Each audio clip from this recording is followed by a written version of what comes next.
हूं आपके साथ प्रियव्रत दीक्षित। चलिए खबरों की शुरुआत कर लेते हैं। पत्तगढ़ से खबर है, जहां पर कृषि विश्वविद्यालय में चल रहे 17वें कृषि विज्ञान कांग्रेस कार्यक्रम में दूसरे दिन हिस्सा लेने के लिए सीएम पुष्कर सिंह धामी पहुंचे। और आपको बता दें कि इस दौरान उन्होंने देश विदेश से जुड़े वैज्ञानिकों का स्वागत किया। उन्होंने प्रदेश के प्रगतिशील किसानों को सम्मानित भी किया।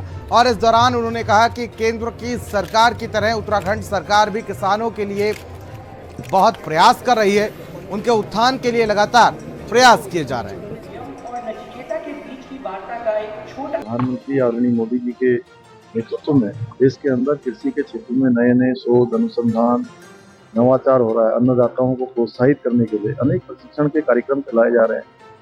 तो इस प्रकार के जो हमारे ये सम्मेलन है, पूरे देश के वैज्ञानिकों का यहाँ पर एकत्रीकरण है। नवोदित उदयमान हमारे छात्र छात्राएं भी इसमें हिस्सा हैं, हमारे कृषक भाई बहन भी इसके पार्ट हैं इस सम्मेलन के। तो निश्चित रूप से इस प्रकार के सम्मेलन हमारे कृषि क्षेत्र को और आगे बढ़ाएंगे, अन्नदाताओं की प्रोग्रेस करेंगे, हर क्षेत्र में उनको आगे आने के लिए हमारे प्रधानमंत्री जी का जो संकल्प है, उस संकल्प को पूरा करने के लिए ऐसे सम्मेलन बहुत महत्वपूर्ण होंगे। तो कार्यक्रम में शामिल होने के लिए मुख्यमंत्री पुष्कर सिंह धामी पहुंचे और उन्होंने कहा कि किसानों के लिए सरकार लगातार प्रयास कर रही है। केंद्र सरकार के साथ मिलकर उत्तराखंड की सरकार जो है वो लगातार किसानों के बेहतर जीवन के लिए काम कर रही है। खबर देहरादून से, जहां पर भू कानून संशोधन विधेयक सदन के पटल पर रखे जाने को लेकर नेता प्रतिपक्ष यशपाल आर्य ने बड़ा बयान दिया है। नेता प्रतिपक्ष यशपाल आर्य का कहना है कि भू कानून पहले भी लाया गया था और उसके बाद में इसमें कई बार संशोधन किए गए। मीडिया से बातचीत में नेता प्रतिपक्ष यशपाल आर्य ने क्या कुछ कहा, वो सुनिए आप। 2018 से लेकर 22 से लगातार संशोधन हुए हैं।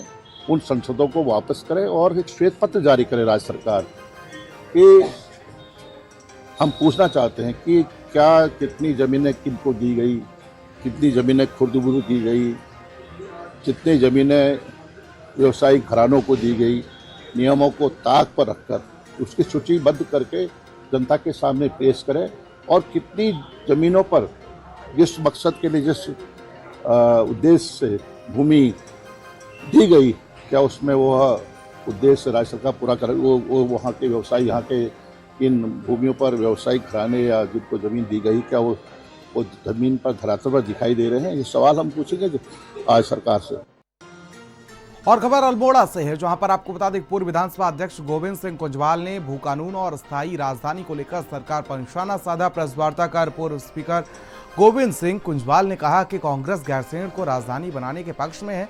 पर्वतीय क्षेत्रों में शिक्षा, स्वास्थ्य और खेती की स्थिति राज्य बनने के बाद खराब होती गई। ऐसे में गैरसैंण को स्थायी राजधानी बनाया गया तो उत्तराखंड में रिजर्व पलायन होगा और साथ ही लोग अपने घरों को वापस लौटेंगे। वहीं धामी सरकार के सशक्त भू कानून लागू करने के बाद कुंजवाल ने धामी सरकार से जमीन खरीद फरोख्त पर श्वेत पत्र जारी करने की मांग की है। अब तो कांग्रेस भी इस बात को मान रही है कि गैरसैंण अगर स्थायी राजधानी नहीं होगी तो इस पर्वतीय क्षेत्र का हित होने वाला नहीं। आज जो पहाड़ की स्थिति पैदा हो गई है, सारी खेती चौपट हो गई है, खेत बंजर पड़ गए हैं, लोगों का पलायन दिन पर दिन बढ़ते जा रहा है, गांव हमारे बंजर हो रहे हैं। तो अगर मूल भावना में हम सोचें, क्या इसीलिए राज्य की मांग, इतना बड़ा आंदोलन इस पर्वतीय क्षेत्र के लोगों ने किया होगा? तो इस दृष्टि से मैं ये मानता हूँ कि गैरसैंण राजधानी बनेगी तो यहाँ का पलायन भी रुकेगा। जो बाहर गए हैं लोग बाहर, वो भी फिर हमारे इस पहाड़ में आना शुरू करेंगे। धामी जी से मेरा हाथ जोड़ करके विनती है, वो बहुत सख्त भू कानून ला रहे हैं ऐसा वो कहते हैं, लेकिन मैं उनसे कहना चाहता हूँ सबसे पहले किस मुख्यमंत्री के कार्यकाल में सबसे अधिक जमीन बिकी है उसका श्वेत पत्र जारी होना चाहिए। और हाईकोर्ट नैनीताल से बागेश्वर जिले में खड़िया खनन पर रोक बरकरार है। और इसी बीच आपको बता दें कि याचिकाकर्ता और शिकायतकर्ता गोपाल वनवासी द्वारा बागेश्वर जिले में रोज नए नए खुलासे किए जा रहे हैं। हाईकोर्ट नैनीताल में खनन प्राधिकरण में संयुक्त याचिकाकर्ता गोपाल बनवासी द्वारा जिला कार्यालय में कार्यरत कर्मचारियों की पत्नियों और सगे संबंधियों के नामों से खड़िया खनन पट्टे होने की पुष्टि करते हुए जिलाधिकारी बागेश्वर आशीष भटगाई को जांच हेतु शिकायती पत्र दिया गया है। शिकायती पत्रों में पीए बाबू सहित प्रशासनिक अधिकारियों के नाम शामिल किए गए हैं। कि मैं कल भी जो है डीएम साहब के पास एक शिकायत लेके गया था, उसमें मैंने यही मुद्दा उठाया था कि वहाँ पे जो है एक पीआरडी कर्मचारी जो है संविदा कर्मचारी तैनात है, उसके नाम से 2-2 माइंस हैं। वाकई में उनकी बीवी के नाम से 2-2 माइंस हैं और 2-2 माइंस में स्वीकृति से लेकर मतलब संचालन तक का जो खर्चा आता है बहुत ज़्यादा। इतना कैसे इसके पास आया, इसकी जांच के लिए कल हम वहाँ पे गए थे। और खड़िया माइन स्वीकृति के लिए जो पेपर लगे, एनओसी लगी है, अनापत्ति जो ग्रामीण की होती है वो पूर्णतः फर्जी है और उस संबंध में मैंने संबंधित थाने को एफआईआर भी भेज दी है बाई पोस्ट और जांच के लिए जिलाधिकारी को जो है मैंने शिकायत पत्र भी आज दे दिया। और खबर देहरादून से है, जहां पर आपको बता दें विधानसभा में पहाड़ी और देसी पर घमासान छिड़ा हुआ है। पहाड़ की बात पर मंत्री जी को गुस्सा आया। सुनिए सदन में प्रेम चंद अग्रवाल ने क्या बोला और इतना गुस्से में आखिर मंत्री जी क्यों हो गए। नहीं, आप मुझे बताइए ना, ये कहाँ ले जा रहे हैं बात को, किससे पहाड़ियों को आप ऐसा बोल रहे हैं? मतलब ये कोई बात है? नहीं, यदि आप इस तरह से व्यवहार करेंगे और पहाड़ी देसी और ये सब उस पर ले जाएंगे तो क्या इस पहाड़ की जो हमने मांग की थी, जो हमने आंदोलन किया था, क्या इसलिए किया था? क्या हमने योगदान इसलिए दिया था? क्या देखिए, इस प्रकार से पहाड़ियों को कहा, पहाड़ को कहा, माननीय अध्यक्ष जी, ये बहुत गलत बात है। माननीय अध्यक्ष जी, मैं इसका आप ये विषय हो जाएगा बाद में, पहले इसी बात हो जाए। मतलब कोई बात है क्या? मतलब पहाड़ी देसी क्या ये उत्तराखंड किसी ने पहाड़ के लोगों के लिए बना? जो और पहाड़ में है कौन? कोई मध्य प्रदेश से आया, कोई राजस्थान से आया, कोई कहीं से आया। तो पहाड़ी देश में क्यों बांटना चाह रहे? क्यों प्रदेश को आप विखंडन की स्थिति में ले जाना चाह रहे हैं? क्यों प्रदेश को बांटने चाह रहे हैं? कौन से स्थिति में ले जाना चाह रहे हैं आप हमारे उत्तराखंड को? और कोटद्वार से खबर है, जहां पर आपको बता दें नगर निगम क्षेत्र के सबसे बड़ी समस्या कूड़ा निस्तारण की है और निगम क्षेत्र के सभी 40 वार्डों से वर्तमान में डोर टू डोर सैकड़ों क्विंटल कूड़ा उठाया जाता है, लेकिन इसके निस्तारण की पर्याप्त व्यवस्थाएं नहीं है, जिसको देखते हुए वर्तमान मेयर शैलेंद्र सिंह रावत ने इसके जल्द समाधान की बात भी कही है। उन्होंने चिन्हित करी थी और एक जगह फालतू खाता था, लेकिन उसमें कुछ टेक्निकल विषय आ रहे हैं कि गांव के लोग गए हैं, मिला है या नहीं अभी जानकारी नहीं है, लेकिन उसका अल्टरनेट व्यवस्था भी ढूंढ रहे हैं, कैसे करके दूसरी जगह मिले और नई उपकरण के साथ जो है कूड़ा निस्तारण हो सके, इसके लिए भी हम प्रयास करें। और खबर देहरादून से, जहां पर स्वच्छ दून सुंदर दून की परिकल्पना और पर्यावरण संरक्षण को गति प्रदान करने के लिए देहरादून के नगर निगम परिसर में ग्रीन स्पेस अभियान की शुरुआत की गई है और अब शहर भर में इस अभियान को चलाया जाएगा। और इस बात पर देहरादून के नगर आयुक्त नमामि बंसल ने कहा कि एयर क्वालिटी को ध्यान में रखते हुए शहर भर में ग्रीन स्पेस की संख्या बढ़ाने पर काम किया जा रहा है। जैसा कि पूरा अभी मतलब एयर क्वालिटी पर काफ़ी फोकस है, उसी को ध्यान में रखते हुए ग्रीन स्पेसेस को बढ़ाया जाना है। जितने भी हमारे पब्लिक एरियाज़ में पॉकेट्स हैं जहाँ पर कि हम प्लांटेशन ड्राइव्स चला सकते हैं और डिज़ाइन में भी ग्रीनिंग के एलिमेंट को लाते हुए वर्टिकल गार्डन्स इत्यादि के माध्यम से जो हमारे पब्लिक स्पेसेस हैं उनके लैंडस्केप को और ग्रीनर हम बना सकें, इसी का प्रयास किया जा रहा है। इसके लिए योजनाएं भी बनानी शुरू कर दी गई हैं और साथ ही एनकैप के माध्यम से जो फंड आ रहा है उसकी यूटिलाइजेशन के लिए भी व्यवस्थित योजना बनाई जा रही है। और खबर देहरादून से, जहां पर कांग्रेस के कृषा विधायक तिलक राज बहेड़ ने एक बार फिर से कांग्रेस संगठन पर निशाना साधा है। दरअसल प्रदेश अध्यक्ष ने कांग्रेस के वरिष्ठ नेताओं को पार्टी प्लेटफॉर्म में ही अपनी बात रखने की बात कही है और साथ ही इस पर तिलक राज बहेड़ ने साफ कहा कि मुझ पर कार्रवाई करने से पहले बड़े लोगों पर कार्रवाई करिए। सुनिए उन्होंने क्या कुछ कहा।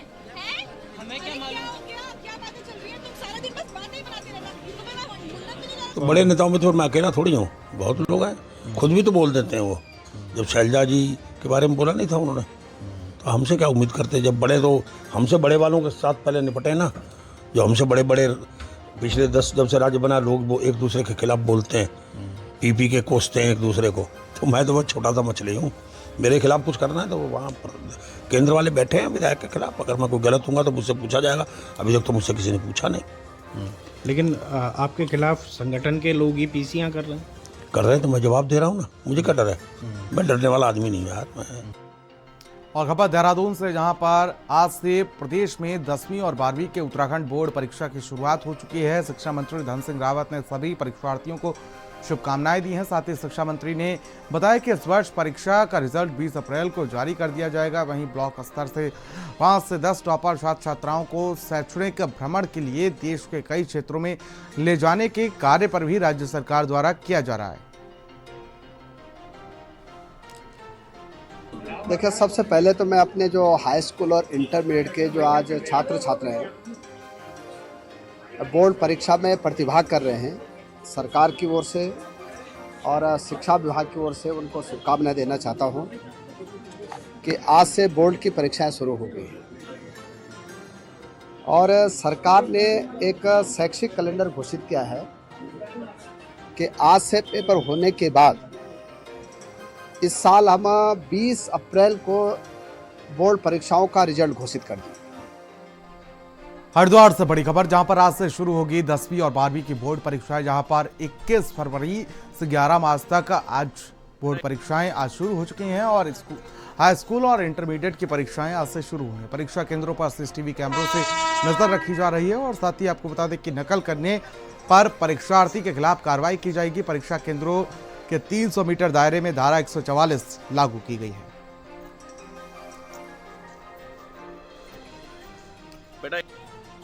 और खबर देहरादून से, जहां पर निर्दलीय विधायक उमेश कुमार आज अलग अंदाज में विधानसभा पहुंचे। उमेश कुमार उपनल कर्मियों की मांगों का बैनर लिए हुए विधानसभा पहुंचे। आपको बता दें कि उनकी मांगों को जल्द से जल्द पूरा करने की सरकार से उन्होंने मांग रखी और विधानसभा के बाहर धरना भी दिया। उमेश कुमार के अनुसार जल्द से जल्द सरकार उपनल कर्मियों को राहत दे। देखिए, उपनल कर्मचारियों का मुद्दा बहुत लंबे समय से लंबित है। 2018 में डबल बेंच ने उनके हक में निर्णय दिया था, उसको लेकर सरकार सुप्रीम कोर्ट चली गई थी। 5 साल तक वो मुद्दा 6 साल तक माननीय उच्चतम न्यायालय में लटका रहा। माननीय उच्चतम न्यायालय ने उसमें निर्णय दिया कि हम इसमें दखलंदाजी नहीं करेंगे, वापस जाइए, रिव्यू डालिए। सरकार आ गई, वापस रिव्यू डाल दिया, अब 1 साल से लटकाया हुआ। मुझे ये बताइए कि 22,000 25,000 कर्मचारी कहाँ जाए? क्या वो इस राज्य के निवासी नहीं है? क्या वो इस राज्य के रहने वाले नहीं है? क्या इस राज्य के मूल निवासी नहीं है? क्या उनके परिवारों के प्रति हमारी सरकार की कोई जिम्मेदारी नहीं बनती है? 15-15 साल 10-10 साल अपने जीवन के सरकार को देने के बाद, सार्वजनिक जीवन में लोगों को देने के बाद आज 40 साल की आयु में आप उन्हें निकाल दे रहे हैं, वो कहाँ जाएंगे? खबर कोटद्वार से, जहां पर प्रधानमंत्री जन औषधि केंद्र की मिल रही शिकायतों के बाद कोटद्वार के बेस हॉस्पिटल प्रशासन सख्त हो गया। आपको बता दें कि बेस हॉस्पिटल के सीएमएस डॉक्टर विजय पाल सिंह ने प्रधानमंत्री भारतीय जन औषधि केंद्र को 24 घंटे खोलने के आदेश देने के साथ ही सभी आवश्यक दवाइयों को भी मरीजों को उपलब्ध कराने के निर्देश दिए। वहीं सीएमएस डॉक्टर विजय पाल सिंह ने कहा कि प्रधानमंत्री जन औषधि केंद्र की जितनी भी गाइडलाइन है उनका सख्ती से पालन होना चाहिए। प्रधानमंत्री जन औषधि केंद्र की जो योजना है उसके तहत जो है एक डायरेक्शंस हैं कि 24 घंटे यहाँ पे जो है जन औषधि केंद्र जो है खुली रहेगी जनता के लिए और सभी जो जन रक्षक दवाइयाँ हैं, जीवन रक्षक दवाइयाँ हैं, वो यहाँ पे उपलब्ध रहेंगी और उनको ये भी जो है इंस्ट्रक्शंस दिए गए हैं इसके अतिरिक्त कि जो ब्रांड और जो ट्रेड नेम से जो मल्टीनेशनल कंपनी जो दवाइयाँ क्रैक जो बेचती है बाज़ार में, वो जनरल औषधि केंद्र में बिकनी नहीं चाहिए। और फिलहाल रुकेंगे छोटे से ब्रेक के लिए।